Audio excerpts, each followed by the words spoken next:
बिस्मिल्लाहिर्रहमानिर्रहीम, अस्सलाम वालेकुम डियर स्टूडेंट्स। आज के हमारे इस लेक्चर में हमने एक्सरसाइज 4.4 फर्स्ट ईयर मैथमेटिक्स का हमारे पास सीक्वेंसेस एंड सीरीज वाले चैप्टर में क्वेश्चन नंबर सेकंड है।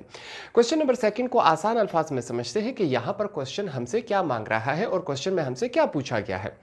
क्वेश्चन कहता है find the number of terms of the following. ठीक है, यहां पर एक हमारे पास टर्म दिया गया है और एंड में एक नंबर दिया गया है। ठीक है, इस बात को समझे।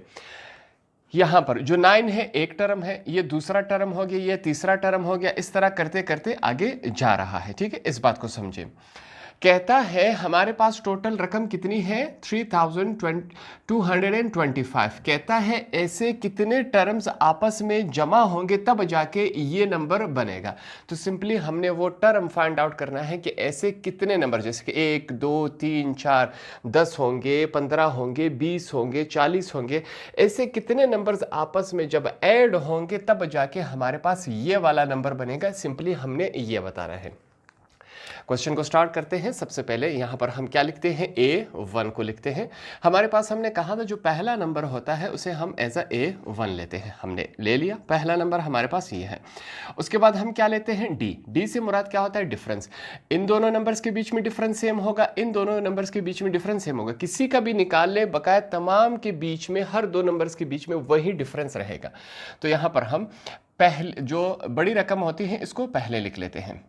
हमारे पास क्या है, -6 है। ठीक है, आगे चलते हैं। डिफरेंस के लिए माइनस करना पड़ता है। दूसरी रकम क्या है हमारे पास, -9 है। ठीक है, ये हमने लिख लिया। आगे इसको सॉल्व करते हैं। -6 मौजूद है, माइनस माइनस क्या हो जाता है, प्लस हो जाता है। यहां पर क्या है, 9 हो गया। ठीक है, 9 में से 6 चले गए तो हमारे पास क्या रह जाएगा, 3। तो डिफरेंस क्या हुआ, इन दोनों नंबर्स के बीच में डिफरेंस क्या है, 3।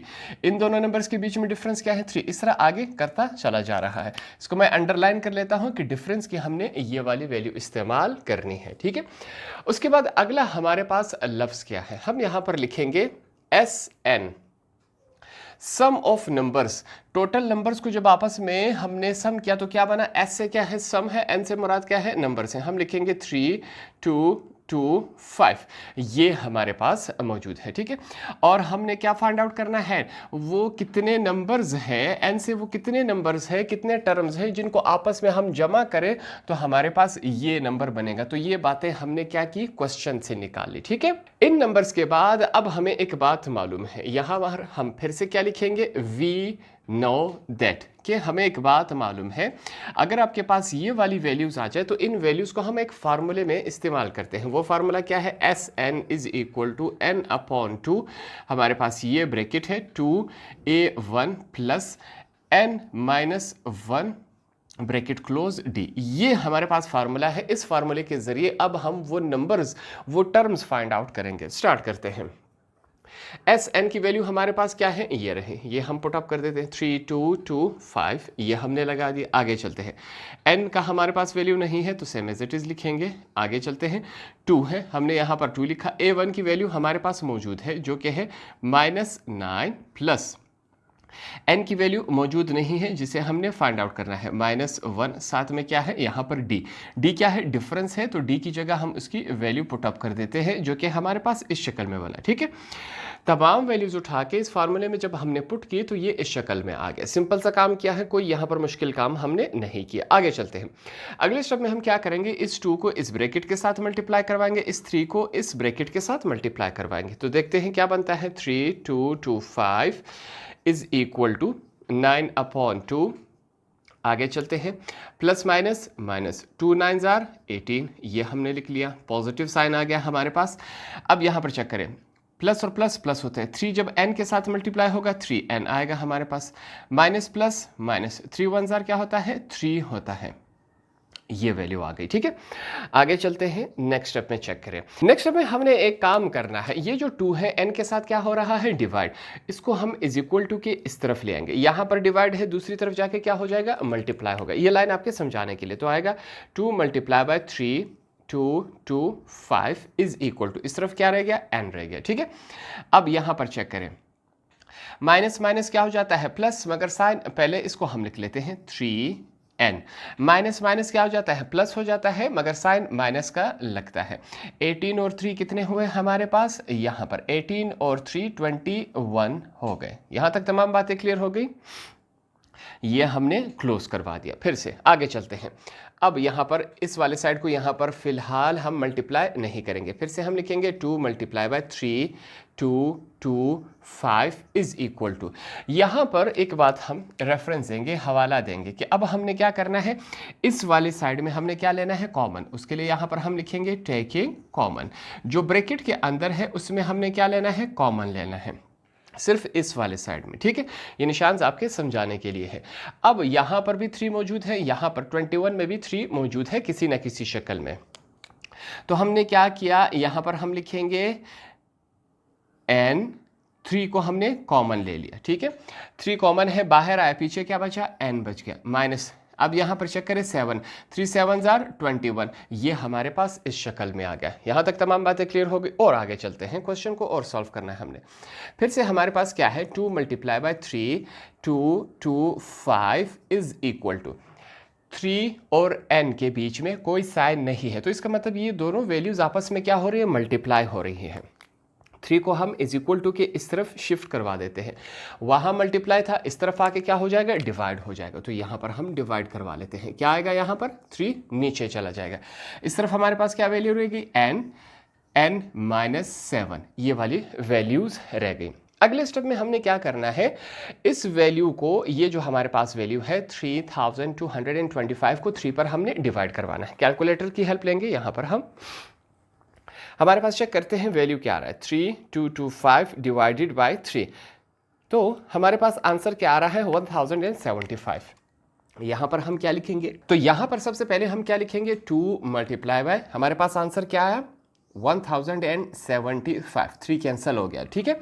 यहाँ पर ये जो n है इन दोनों के साथ मल्टीप्लाई हो रहा है, n और n क्या हो जाएंगे, n का स्क्वायर माइनस n जब 7 के साथ मल्टीप्लाई होगा 7n, ये वैल्यू आ गई हमारे पास। अगले स्टेप में हम इन दोनों वैल्यूज को आपस में मल्टीप्लाई करवाते हैं, कैलकुलेटर का हेल्प लेंगे, 2 मल्टीप्लाई बाय 1075, तो हमारे पास वैल्यू क्या आ गई, यहाँ पर जो वैल्यू है वो हम लिखेंगे 2150 इज इक्वल टू n का स्क्वायर माइनस 7n, ठीक है। अब यहाँ पर देखिए हमने क्या काम करना है, नेक्स्ट में हमने क्या करना है, इस वाली वैल्यू को हम इज इक्वल टू की दूसरी तरफ शिफ्ट करवा देंगे, ठीक है। ये हमारे पास यहाँ आ जाएगा, तो यहाँ पर शिफ्ट करवा लेते हैं, देखते हैं ये किस फॉर्म में बनता है। सबसे पहले हम लिखेंगे, यहाँ पर 0 रह जाएगा जब वैल्यू शिफ्ट हो जाएगी। पहले हमारे पास क्या है, n का स्क्वायर माइनस 7n, वहाँ पर वैल्यू पॉजिटिव थी, इज इक्वल टू की इस तरफ आके क्या हो जाएगा, नेगेटिव, ये वैल्यू बन जाएगी। इसको अगर हम ऑपोजिट करके लिखें तो इसको हम ऐसे भी लिख सकते हैं, 79 माइनस 215 इज इक्वल टू 0, ये वैल्यू इज इक्वल टू 0 है, इसको हमने इस तरह लिखा, दोनों का मतलब क्या है, हमारे पास सेम है। अब यहां पर हम क्या करेंगे, फार्मूले के लिए, क्वाड्रेटिक फार्मूले के लिए, क्वाड्रेटिक इक्वेशन के लिए हम तैयारी करेंगे। ये हमारे पास क्वाड्रेटिक इक्वेशन में बन चुका है, तो क्या करेंगे, हमारे पास देखिए स्क्वायर की वैल्यू सिंपल बिना n की वैल्यू, ठीक है, ये हमारे पास क्वाड्रेटिक इक्वेशन में आ गया है। अब यहां पर सबसे पहले हम क्या लिखेंगे, a is equal to, n square के साथ कुछ नहीं है, मैथमेटिक्स में जहां पर कुछ नहीं होता वन समझते हैं 1 है। यहाँ पर इस वैल्यू को हम b लेंगे, n के साथ क्या है, माइनस 7 है। फिर लिखेंगे c यहाँ पर तीसरी वैल्यू को c लिखेंगे, हमारे पास क्या है, माइनस 2150, ये हमारे पास वैल्यूज आ गए। आगे हम लिखेंगे बाय यूजिंग क्वाड्रेटिक फार्मूला, ठीक है, ये आपने लाजमी लिखना है, यहाँ पर हमने यहाँ लिख लिया। क्वाड्रेटिक फार्मूले को यहाँ पर हम इस्तेमाल करेंगे। क्वाड्रेटिक फार्मूला हमारे पास क्या है, n को फाइंड आउट कर रहे हैं, तो यहाँ पर हम n लिखेंगे minus b plus minus radical है हमारे पास b का स्क्वायर माइनस 4ac, ठीक है, ये हमारे पास क्या है, ये वाली हमारे पास वैल्यू है, फार्मूला है, सॉरी, नीचे क्या आएगा, 2a है। a, b और c की वैल्यूज उठा के इस क्वाड्रेटिक फार्मूले में हमने पुटअप करना है, तो पुट करके देखते हैं हमारे पास क्या आता है, n is equal to minus b की वैल्यू हमारे पास क्या है, माइनस 7 है, तो ये यहाँ पर हमने लिख लिया, प्लस माइनस, आगे चलते हैं, फिर क्या है हमारे पास, रेडिकल, b की वैल्यू हमारे पास क्या है, माइनस 7 का स्क्वायर माइनस 4, a की वैल्यू हमारे पास क्या है, 1 है, c की वैल्यू हमारे पास क्या है, माइनस 2150, ये हमने लिख लिया। ठीक है, नीचे चलते हैं। अब नीचे हमारे पास क्या है, 2 है, साथ में वैल्यू क्या है, ए की वैल्यू हमारे पास क्या है, 1 है, तो यहां पर हमने 1 पुट अप कर दिया। सॉल्व करते जाएंगे इन वैल्यूज को, क्या बनता है, n is equal to minus minus क्या हो जाएगा प्लस, प्लस माइनस का साइन है, आगे हमारे पास ये है -7 का स्क्वायर है, इसका मतलब क्या है हमारे पास, यहाँ पर रफ वर्क है, ठीक है, ये आपके समझाने के लिए, -7 multiply by -7 is equal to minus minus plus हो जाता है, 7 7 49 होता है, तो यहाँ पर हमने 49 लिख लिया, माइनस माइनस क्या हो जाएगा, प्लस हो जाएगा, तो यहाँ पर हमने प्लस लिखा, 4 मल्टीप्लाई बाय 1 4 होता है, तो 4 को हम मल्टीप्लाई करवाएंगे 2150 के साथ, हमारे पास वैल्यू क्या बन रही है, हमारे पास वैल्यू बन रही है 8600, ये वैल्यू बन रही है, और नीचे हमारे पास क्या है, 2 मल्टीप्लाई बाय 1 2 ही होता है। और आगे जाएंगे, इसको सॉल्व करेंगे, हमारे पास n is equal to 7 plus minus, फिर से हमारे पास क्या है, रेडिकल है, इसमें ये हमने ऐड करवा देना है, ऐड करवाएंगे 49 को, तो हमारे पास क्या बन रहा है 8649, ठीक है, ये वैल्यू है, नीचे क्या है 2 है, यहां पर हमने इसको इस फॉर्म में लिख लिया। अब इस रेडिकल को हमने ख़त्म करना है, जैसे कि 93 मल्टीप्लाई बाय 93, हमारे पास क्या बन रहा है 8649, तो इसका मतलब क्या है कि इसकी जगह यहाँ पर हम लिख सकते हैं n is equal to 7 plus minus, radical हमने लिखा, 93 का हमने स्क्वायर ले सकते हैं, नीचे क्या है 2 है, 93 मल्टीप्लाई बाय 93, हमारे पास ये वैल्यू बनती है, ये हमारे पास 8649 है, ये भी 8649 है, सिर्फ हमने मुख्तलिफ अंदाज में लिखा है। अगले स्टेप में क्या होगा, हमारे पास ये जो 2 है वो इसके साथ क्या हो जाएगा, हमारे पास कैंसिल हो जाएगा, तो वैल्यूज क्या रह जाएगी, यहाँ तक आप स्क्रीनशॉट ले सकते हैं क्योंकि मैंने इसको मिटा देना है। तो इस वैल्यू को लिखते हैं, रेडिकल के कैंसिल होने के बाद ये वैल्यू हमारे पास किस फॉर्म में बनी, n is equal to 7 plus minus, यहाँ पर क्या रह गया 93, नीचे हमारे पास क्या है 2 है, ये वैल्यू हमारे पास रह गई।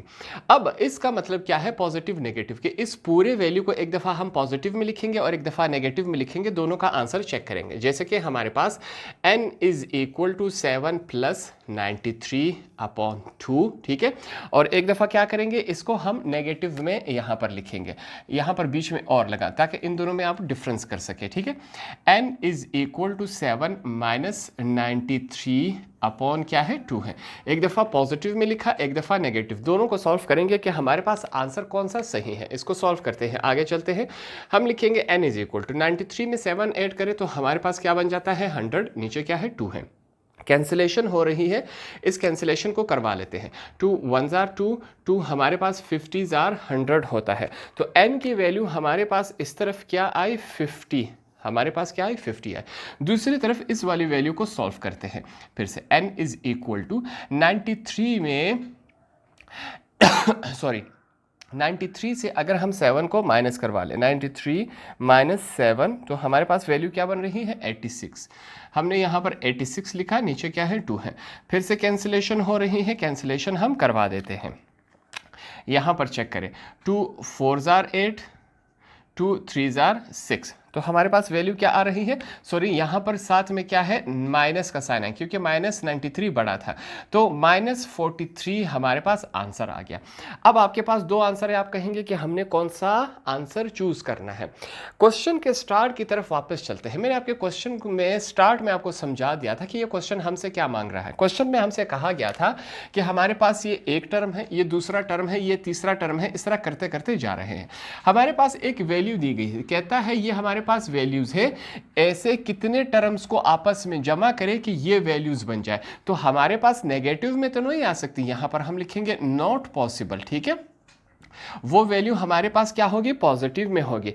ऐसे 50 नंबर्स होंगे जिनको आपस में हम ऐड करवाएंगे तो जाके ये वाला नंबर बनेगा। तो हम यहाँ पर एंड में हम क्या लिखेंगे, hence n is equal to 50, वो हमारे पास क्या है, आंसर है। तो इस तरह हमने पार्ट नंबर 1 को आसानी से सॉल्व कर लिया।